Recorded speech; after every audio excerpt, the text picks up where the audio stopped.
Morning, good afternoon, good evening, ladies and gentlemen! So, this game frickin' sucked.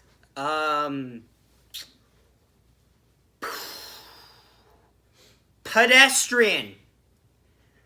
Fucking pedestrian.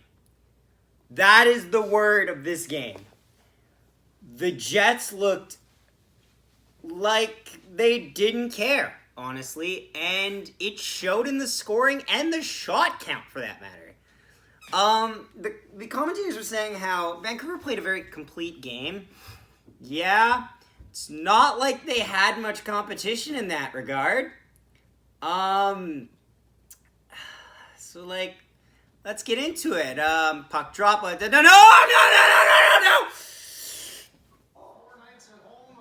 Well, this is... I didn't make it downstairs in time! This is a bit of a different one.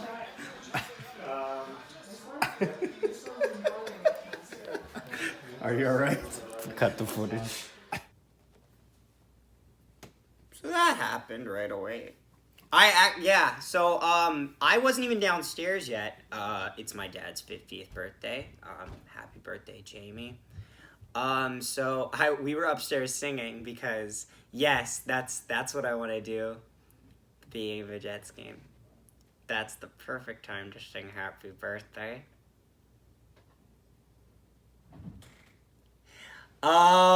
So I hadn't even made it downstairs, and I thought JT Miller, it was Brock Besser.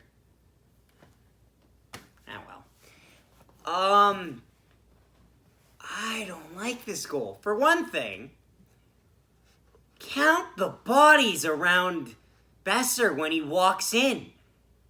Like, it's a goddamn movie theater.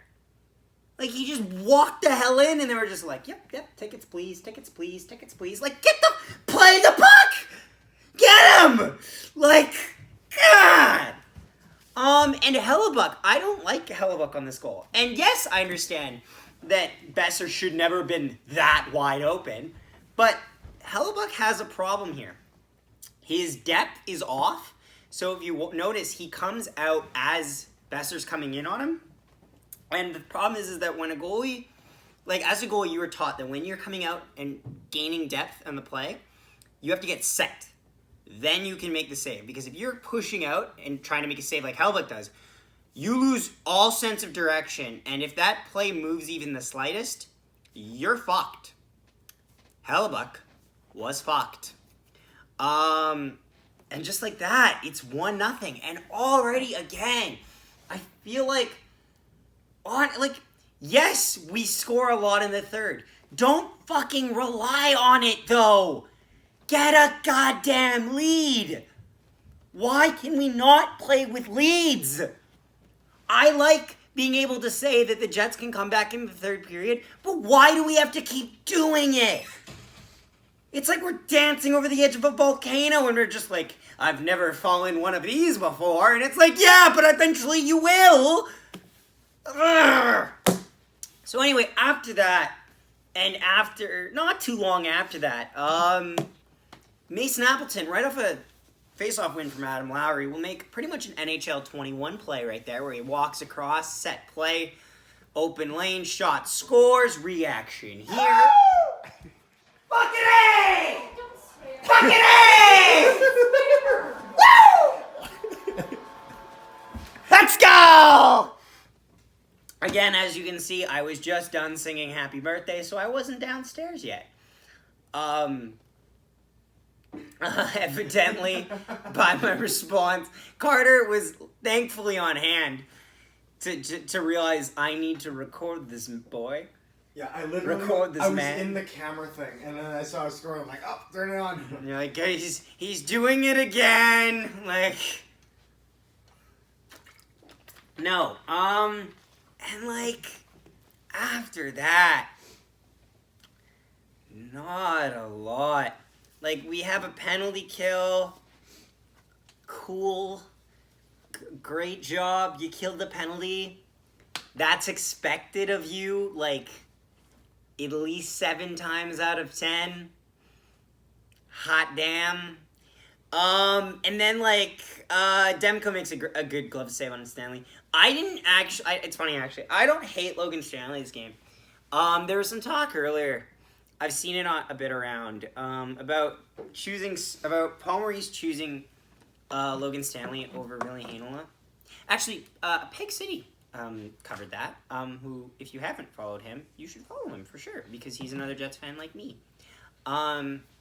He's a lot more statistic-based, whereas I am emotional shouter of my opinions and feelings. I'm a more emotional. But he covered this. I didn't have time to, because the notification just came up pretty much as I was watching the game, and I was like, I don't need to hear depressing conversation about Paul Maurice. It's not though. You should definitely go listen to it. But no, it's about how pretty much like Maurice is going with Logan Stanley. He's not going with Ville Heinola. And you know what? I think the instinct is to get mad at this decision, but I don't think we should, because if you all remember, Logan Stanley was a first-round pick as well. I don't think, and if I'm being completely honest, I don't think he earned that first-round pick status. If I'm looking at Logan Stanley, he's not a first-round player. He's a tall player, not a first-rounder. It's okay. It's okay. If he's gonna be our only major whiff in the first round, would you say that about former Winnipeg Jet Jack Roslovic as well? No, but I would say Jack Roslovic has... It's funny. I wouldn't say that, but I think Jack Roslovic had more potential to be a first-round player. Fair enough. Although it's funny because I would say with Logan Stanley, it almost works against him that he's so tall, because then people discount some of his skill because of his natural physique and ability. Some people did that with Tyler Myers. Yeah, but in Tyler Myers' defense, he plays like a fucking idiot sometimes. That's true. He actually played good against us today, but he plays like a fucking idiot sometimes. He almost seemed quite fast today against us. Well, it's easier to look fast when you're playing 4-on-4. You just have more room to skate. Long strides. Yeah, long strides. Anyway, but no, back to the point I was trying to make. No, I don't hate the fact that Stanley's playing instead of Heinola. Stanley has had more time to grow in the system than Heinola, even though I feel Heinola is overall a better player than Stanley. I don't think it's the right time to pull the trigger on that.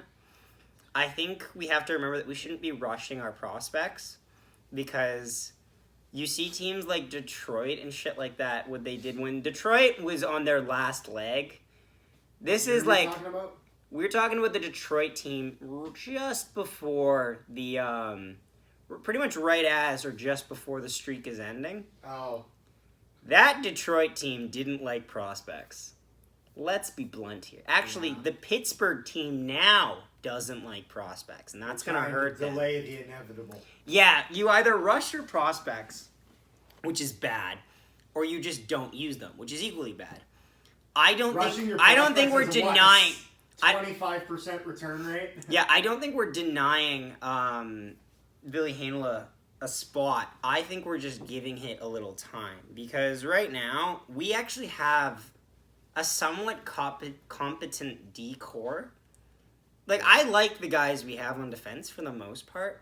If I'm being honest, Beaulieu doesn't really serve the biggest purpose, but I kind of like the guy. The guy seems actually like a genuinely great human being. Although one thing I will say about such and such. That Detroit team that was pushing those prospects through the system is, you got to remember, that was something that they had done for a while and they just kind of got lucky with. That's why the streak even existed, was because they pushed the prospects through. Really? Wasn't because they had all the money?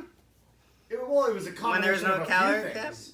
But they had pushed through prospects before, and it had worked out for them, and they thought they could just keep doing it, which is not realistic. No.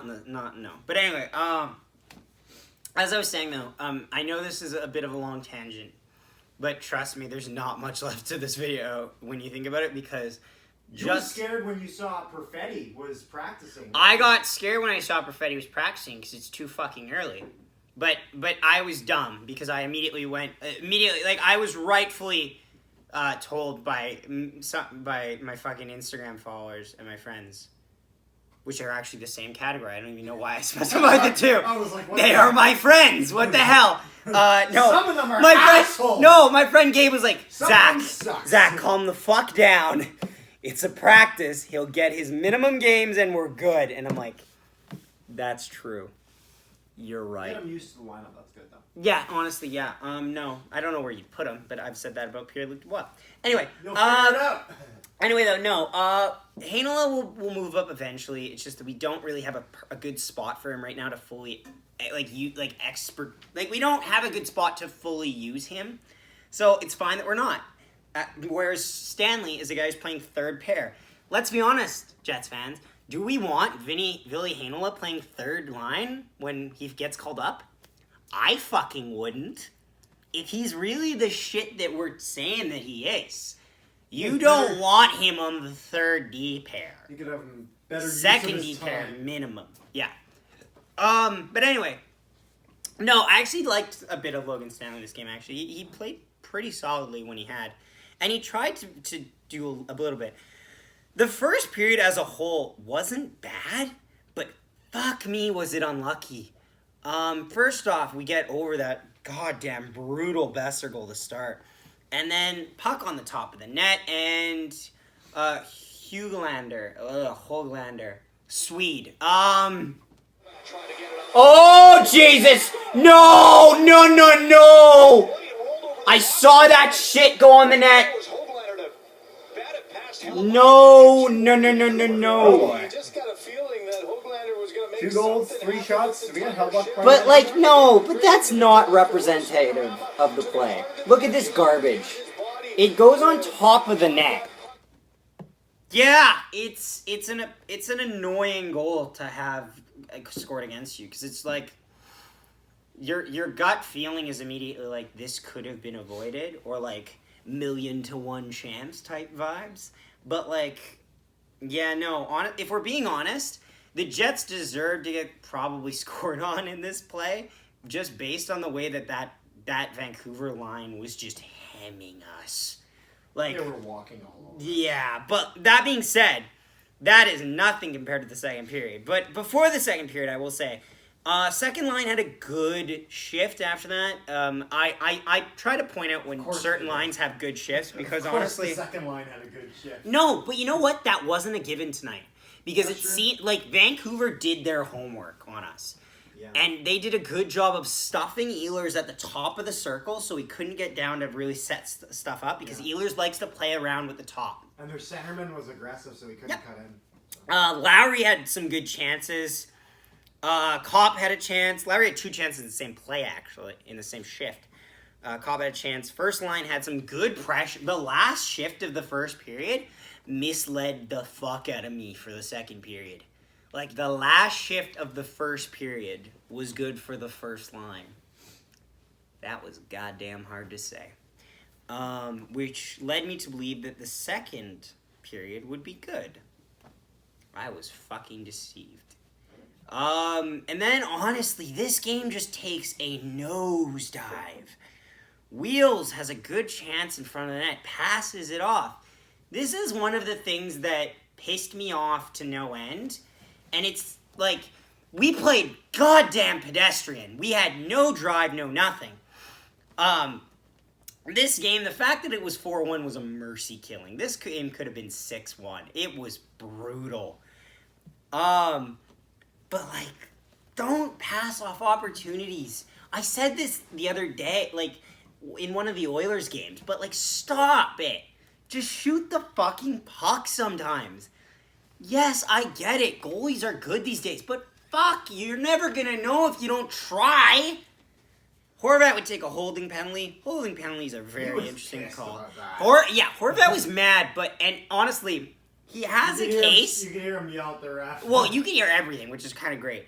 He has a case until the puck slides slightly away from our player, and he can't let it go. Then it has to be called. At that point, you let go of the stick, actually. And then, we get nothing on it, and then right afterwards, Zach McEwen scores with a great deflection. It was a good deflection. Who? To make it 3-1. Woo, woo, woo, woo, woo. Owls. Hey. Yeah, right. He's like, there's always a catch. No, no, no, no, no, no, no, no, no. A redirection at the top of the crease by McEwen, I believe, and it's... Who the hell is that? And then, yeah, there's like, Logan Stanley, I like this game. There's a moment where a guy puts a stick right in where Logan Stanley's waist is, and Logan Stanley's too big to really sell a hook there. So Logan Stanley just takes the stick. Like, he just skates away, and the stick is like there, and the player just goes, the fuck? Like, he kind of just puts his arms up like, really? But no, it is what it is. Forbert takes a slashing penalty.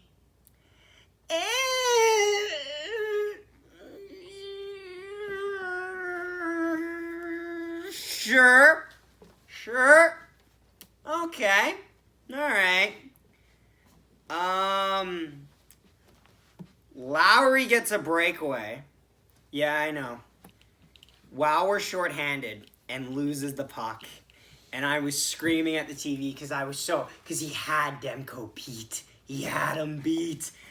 You know what? I went, fuck! It reminds me of when, what's his name? Corwin was talking about, like, when you're trying to stick handle with Matt Martin and the puck just kind of falls off.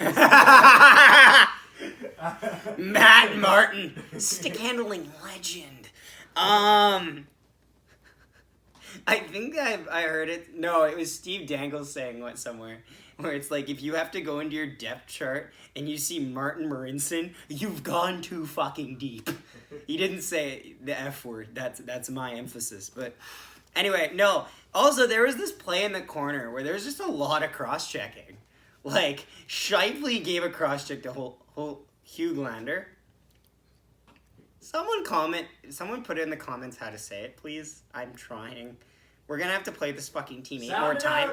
We're gonna play this team 8. Sounding it out doesn't fucking work with Swedish names. Let's get that shit. I say when they type it, they have to make it sounds. Just writing his name is not helping us. Yeah, no. That's what I meant. Like, think of every Swedish player. Sedin doesn't get sounded out how it's like, it doesn't, if you sound it out, it'd be Sedin. Sounds like a bird in Assassin's Creed. Sedin, come fly with me. But anyway. We're at 18 minutes. Actually, we might be less, but I'm not sure. There'll be more once I edit the others. Right. But no, a lot of cross-checking. So then Shifley promptly gets cross-checked in the back. I don't even remember by who. And then just a lot of cross-checking. So it was 4-on-4, and 4-on-4 is frustrating because if anybody watches the Jets, if the Jets play 3-on-3, we are really good because personally speaking, I think our team is probably better than most teams 3-on-3. But 4-on-4, I don't know why. It changes so much for us, but we just sucked. There was 2 instances where we were 4-on-4, and it was fucking brutal. Third, and I hated the second period. It just felt like we had nothing going.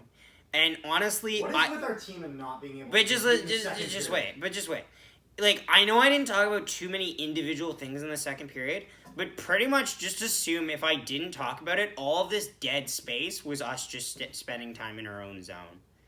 We did fucking nothing. It was dead space. We did nothing. Other than that Lowry breakaway, we did fucking nothing. Which, nothing happened. Yeah, didn't even register a shot. Third period, Kyle Connor had a missed chance with a bouncing puck. Yup. Wheels takes a holding penalty, and I just wrote next to it, why though? Yeah. Was it a holding, or was that the slashing one? No, it's a holding. And we got a slashing one. No, I counted that last period. But, Wheels takes a holding penalty, and sure. Holding seems to be a penalty you're seeing a lot more of this year. And I don't know if I like that, because I feel like people are mistaking holding for just engaging in the fucking play. And also, too, it's not holding if you're pinning a guy to the boards, if the puck's there, and the puck looked like it was there, and there was, a solid, minute almost of Wheeler not knowing he got the penalty because he was genuinely confused why, and I kind of don't blame him because holding is like, why is holding the penalty that's getting called more?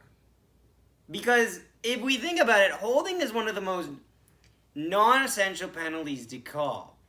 Because when you call it, it should be pretty obvious that it's a holding. It's funny, you know what penalty should be called more? Cross-check. Yes, actually, if we're being honest here. Jesus Christ. Yeah. And who was it in the intermission that was talking about how they were calling way too many penalties? It was Brian Burke. Brian Burke. Of course it's Brian Burke. Yeah. Brian Burke is Don Cherry Diet. Like, he's Diet Cherry. Cherry Zero. Can somebody please make an edit of that with like a bottle of cherry and just put... My name is Brian Burke and I do not support this product or any other product. Is like pretty much how it would be. It's pretty much how it would be. Yeah, my name is Brian Burke and I do not support this product and this project really needs to shape up. That is an accurate representation. I will fight any of you. Yeah, we killed the penalty. Decent amount of stress, though, while killing it. And I wrote, because I thought we were getting a 5-on-3, and I was so hyped. And then, no. Turned out Cobb took a penalty on the end of the shift. Because they take a holding penalty. Why not? Honestly, like...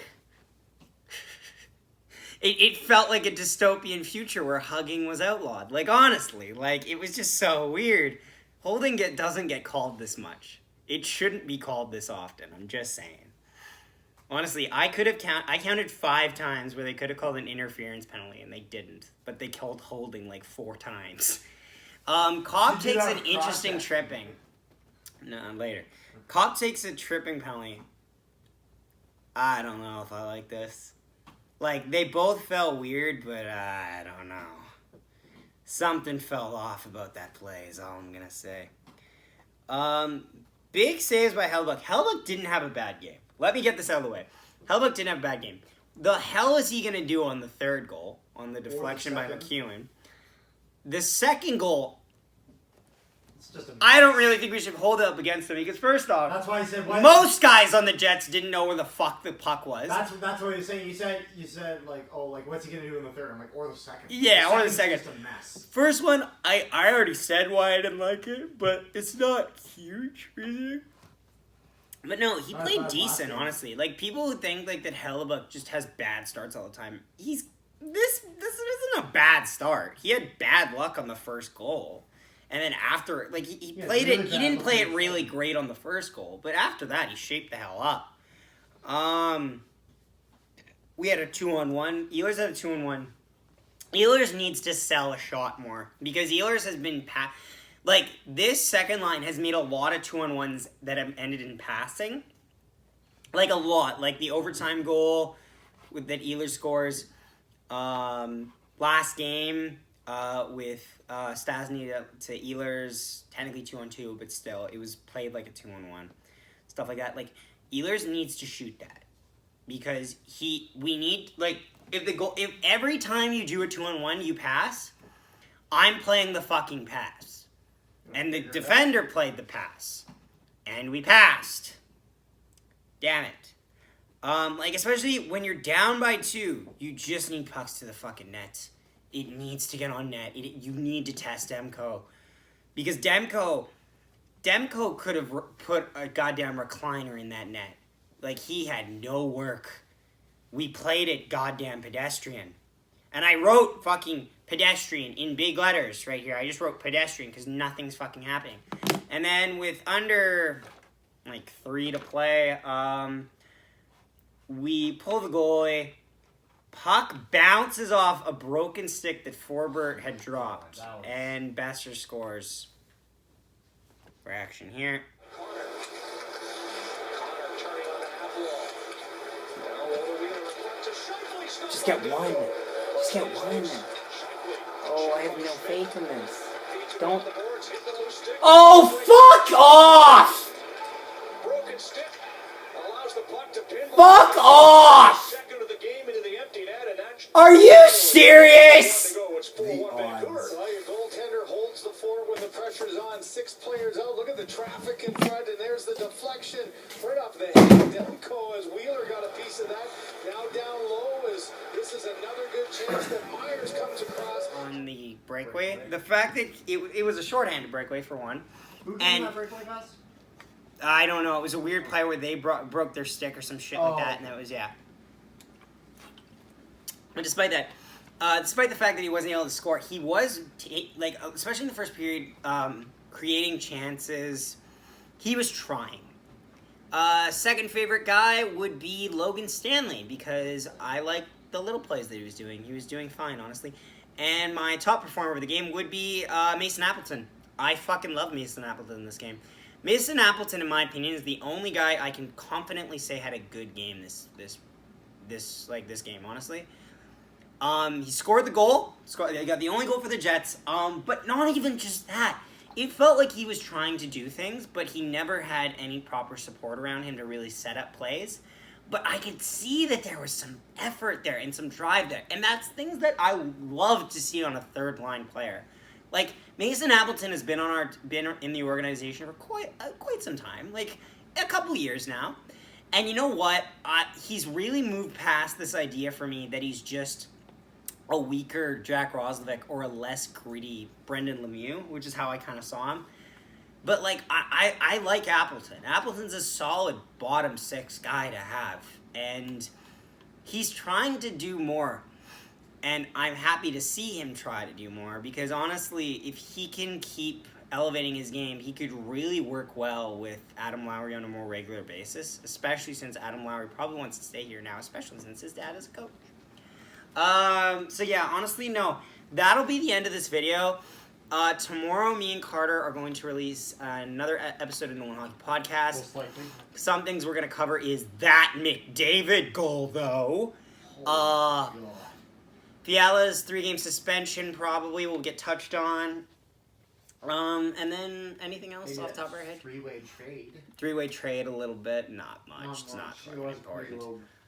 And then just a bunch of other random things to talk about, honestly. We'll see. We'll see what happens tomorrow.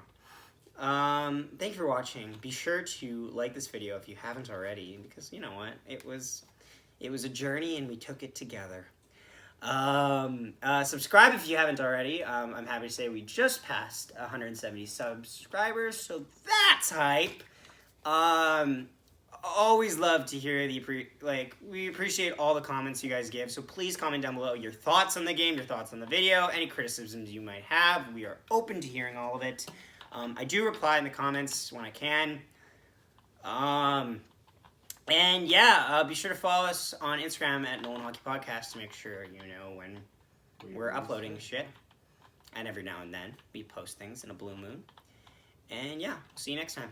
Thanks for watching.